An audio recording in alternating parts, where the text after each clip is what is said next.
हिंदू नवीन वर्षाची सुरुवात गुढीपाडव्यापासून होते. त्यामुळे आपल्या मराठी नवीन वर्षात येणारा पहिला सण म्हणजे गुढीपाडवा. चैत्र शुद्ध प्रतिपदा म्हणजे गुढीपाडवा आणि आपल्या हिंदू धर्मातील नवीन वर्षाचा पहिला दिवस तसेच वर्षातील पहिला सण म्हणून आपण गुढीपाडवा साजरा करतो. गुढीपाडवा हा केवळ एक सण नसून नवीन ऊर्जा आणि आशेची सुरुवात मानला जातो. कारण गुढीपाडव्याच्या दिवशी सूर्याची किरणे पृथ्वीवरती नवीन ऊर्जा आणि उत्साह पसरवतात. दारी उभारलेली गुढी हे विजय, समृद्धी आणि मांगल्याचे प्रतीक असते. तसेच हा सण आपल्या जीवनामध्ये सुख समृद्धी घेऊन येतो. आणि सर्वात महत्त्वाचं काय तर गुढीपाडवा हा 3.5 मुहूर्तांपैकी एक मुहूर्त असल्याने हा संपूर्ण दिवस अतिशय शुभ मानला जातो. या दिवशी जर एखादे चांगले कार्य करायचे असेल तर त्यासाठी कोणताही मुहूर्त पाहण्याची गरज नाही. 3.5 मुहूर्तांपैकी एक पूर्ण मुहूर्त म्हणून गुढीपाडव्याची ओळख आहे.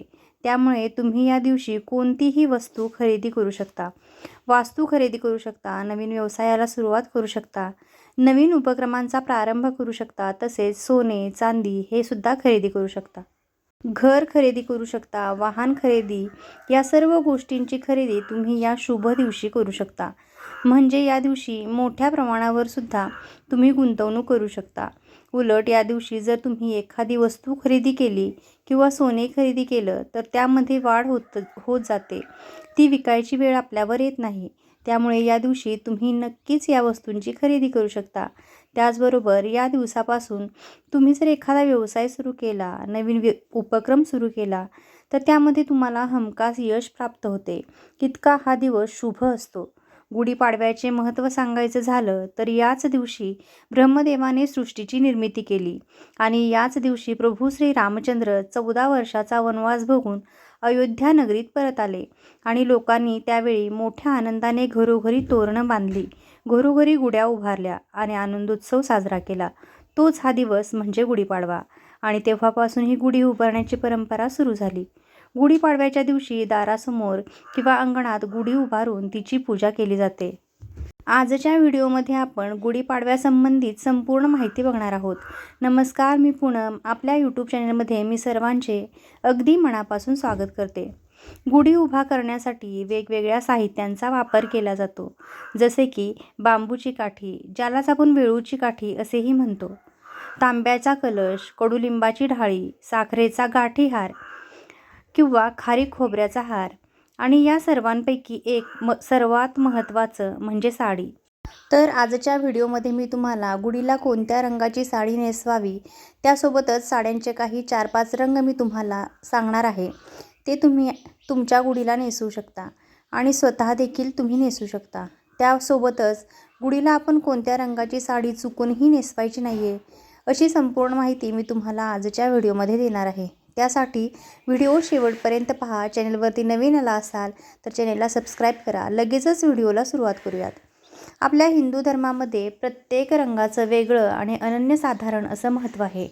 कारण प्रत्येक रंग आपल्याला एक वेगळी ऊर्जा प्रदान करतो. काही रंग सकारात्मक, शुभदायी लहरी प्रदान करतात तर काही रंग हे अशुभ मानले जातात, नकारात्मकतेचे प्रतीक मानले जातात. पण आपल्या हिंदू धर्मामध्ये असेही काही 4-5 रंग आहेत की ते खूप शुभ मानले गेले आहेत. प्रत्येक कार्यासाठी किंवा देवकार्यासाठी हे रंग वापरले जातात. काही रंगांमुळे आपल्या जीवनामध्ये सकारात्मक ऊर्जा निर्माण होते. तर मी आज असे काही 4-5 रंग सांगणार आहे. त्यापैकी तुम्ही कोणत्याही एका रंगाची साडी गुढीला नेसवू शकता आणि स्वतः देखील तुम्ही नेसू शकता. तसेच अनेकांच्या मनामध्ये असाही प्रश्न येतो की गुढीसाठी साडी नवीनच आणावी का?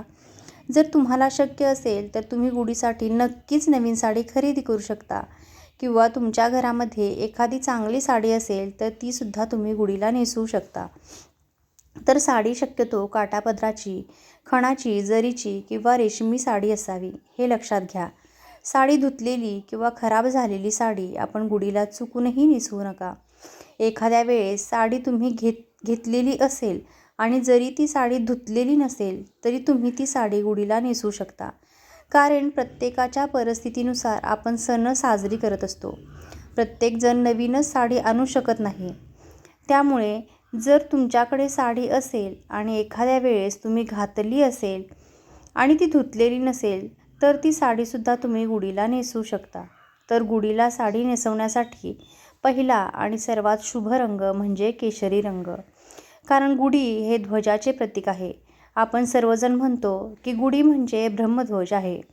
त्यामुळे केशरी रंगाची साडी जर तुमच्याकडे असेल, त्यामध्ये रेशमी काठापदराची किंवा खणाची अशा प्रकारची तुमच्याकडे साडी असेल, तरी तुम्ही ती साडी गुढीला नेसवू शकता. केशरी रंग हा खूप शुभ रंग आहे. केशरी रंगामधून सकारात्मक ऊर्जा प्रवाहित होत असते. त्याबरोबरच केशरी रंग हा सूर्योदय आणि सूर्यास्ताचा रंग आहे. हा रंग शुद्धता आणि सेवेचे प्रतीक आहे. केशरी रंग दैवी शक्तीचे प्रतिनिधित्व करतो. कारण केशरी रंग शौर्य, बलिदान आणि वीरता यांचे प्रतीक आहे.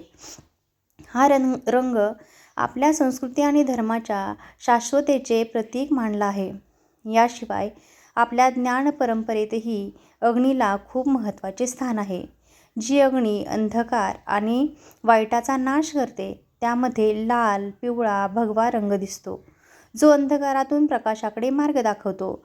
अशा प्रकारे या केशरी रंगाचे महत्त्व पाहता तुम्ही गुढीला केशरी रंगाची साडी अवश्य नेसवू शकता. हा रंग पाहिल्याने तुम्हाला नक्कीच सकारात्मक ऊर्जा आणि आनंद मिळेल. त्यानंतरचा दुसरा रंग सांगायचा झाला तर लाल रंग. लाल रंगसुद्धा आपल्या हिंदू धर्मामध्ये अतिशय शुभ मानला जातो. आपण कोणतीही पूजा मांडताना किंवा देवाची रोजची पूजा करताना शक्यतो लाल रंगाचे वस्त्र वापरतो. कारण माता लक्ष्मीला लाल रंग अतिशय प्रिय आहे. तसेच आपल्या सौभाग्यामधील कुंकू हे सुद्धा लाल रंगच असतं. हिंदू धर्मानुसार लाल रंग उत्साह, सौभाग्य, उमंग, ध्येय आणि नवीन जीवनाचे प्रतीक आहे. तसेच माता लक्ष्मीला सुद्धा लाल रंगाची फुले अतिशय प्रिय आहेत. त्यामुळे देवकार्यासाठी वापरला जाणारा तसेच देवाला प्रिय असणारा लाल रंग तुम्ही गुढीसाठी नक्कीच वापरू शकता. तुम्ही गुढीला लाल रंगाची साडीसुद्धा अवश्य नेसवू शकता. यानंतरचा तिसरा रंग म्हणजे पिवळा रंग. पिवळा रंगसुद्धा अतिशय शुभ आहे. आपल्या सौभाग्यामधील दुसरी आणि सर्वात महत्त्वाची वस्तू म्हणजे हळद. हळदीशिवाय कोणतीही पूजा अपूर्ण आहे आणि सौभाग्यामधील सर्वात महत्त्वाची गोष्ट म्हणजे हळदी कुंकू. आणि हळदी कुंकवाचा रंग लाल आणि पिवळा असतो. त्यामुळे लाल आणि पिवळा हे दोन्ही रंग अतिशय शुभ आहेत. पिवळा रंग हा सूर्यप्रकाशाचा रंग आहे. हा रंग ऊर्जा, आनंद, संपन्नता, बुद्धिमत्ता आणि विचारांचे प्रतीक आहे. पिवळा रंग हा गुरुग्रहाशी संबंधित आहे. साक्षात भगवान श्रीहरी श्री विष्णूंना देखील पिवळा रंग अतिशय प्रिय आहे. आणि पिवळा रंग हा आपल्या मनाला आनंदी आणि उत्साही ठेवतो. पिवळ्या रंगामधून सुद्धा एक सकारात्मक ऊर्जा प्रवाहित होत असते. त्यामुळे तुम्ही गुढीला पिवळ्या रंगाची साडीसुद्धा नेसवू शकता. त्यानंतरचा सर्वात महत्त्वाचा आणि शुभ रंग म्हणजे हिरवा रंग. हिरवा रंग हा सौभाग्याचे प्रतीक मानला जातो. त्यामुळे हिरवा रंग हा नक्कीच शुभ असणार आहे. त्यासोबतच हिरवा रंग हा निसर्गाशी संबंधित असल्यामुळे एक वेगळीच ऊर्जा तुम्हाला मिळत असते. शास्त्रामध्ये सुद्धा हिरव्या रंगाला खूप महत्त्व आहे. तणावाच्या प्रसंगी हिरव्यागार झाडांकडे किंवा हिरव्यागार गवताकडे काही वेळ मनसोक्त पाहिल्याने मन शांत होते. त्यामुळे हिरव्या रंगाचा खूप आणि अनन्यसाधारण असं महत्त्व आहे. तसेच आपण कोणत्याही देवीची ओटी भरताना सुद्धा बघा, हिरव्या रंगाचा ब्लाऊज पीस किंवा हिरव्या रंगाची साडी घेतो. तसेच हिरव्या रंगाच्या बांगड्यासुद्धा आपण ओटीमध्ये घेतो. त्यावरूनच हिरवा रंग हा देवीला किती प्रिय आहे हे आपल्याला समजतं. हिरवा रंग हा समृद्धीचे, शांततेचे, सौभाग्याचे, आरोग्याचे आणि विकासाचे प्रतीक आहे. हिरव्या रंगाचा दर्शनाने डोळ्यांना शीतलता प्राप्त होते. हिरवा रंग डोळ्यांसाठी उत्तम आहे आणि हा रंग आपल्या मनालाही प्रसन्न करतो. हिरवा रंग हा बुध ग्रहाचे प्रतिनिधित्व करतो. अशा प्रकारे हिरव्या रंगाचे महत्त्व आपण गुढीला हिरव्या रंगाची साडीसुद्धा नेसवू शकतो. त्यामुळे तुमचे मन देखील नक्कीच प्रसन्न होईल, तुम्हाला आनंद मिळेल आणि जीवनामध्ये, घरामध्ये सकारात्मक ऊर्जा येईल. आतापर्यंत मी तुम्हाला जे काही रंग सांगितले त्या रंगाचे महत्त्व व अनन्यसाधारण आहे. पण त्यासोबतच तुम्ही गुलाबी कलर, मोरपंखी कलर, पोपटी कलर, चिंतामणी कलर, जांभळा कलर या रंगाची साडीसुद्धा गुढीला नेसवू शकता. गुलाबी रंग हा सर्व स्त्रीवर्गाच्या आवडीचा रंग आहे. गुलाबी रंग हा आनंदाचे प्रतीकसुद्धा मानला जातो. गुलाबी रंग हा नेहमी स्त्रियांना आकर्षित करतो. स्त्रीचं वय काही असो, प्रत्येक स्त्रीला गुलाबी रंग हा आवडतोच. गुलाबी रंगाकडे पाहिल्याने आपलं मन देखील खूप प्रसन्न होतं आणि वेगळीच ऊर्जा ही आपल्याला मिळत असते. गुलाबी रंगामुळे सुख समाधान येतं आणि मनसुद्धा शांत होतं. त्यामुळे गुलाबी रंगाची साडीसुद्धा तुम्ही गुढीला नक्कीच नेसवू शकता. पण काही असेही रंग आहेत की जे आपल्या हिंदू धर्मामध्ये अशुभ सांगितले गेलेले आहेत. त्यामुळे काळा आणि पूर्ण पांढरा रंग आपल्याला गुढीसाठी अजिबात वापरायचा नाही आहे. काळा रंग आपल्या हिंदू धर्मामध्ये अशुभ सांगितला गेलेला आहे. त्यामुळे शक्यतो पूर्ण पांढऱ्या रंगाची साडी गुढीला अजिबात नेसवू नका.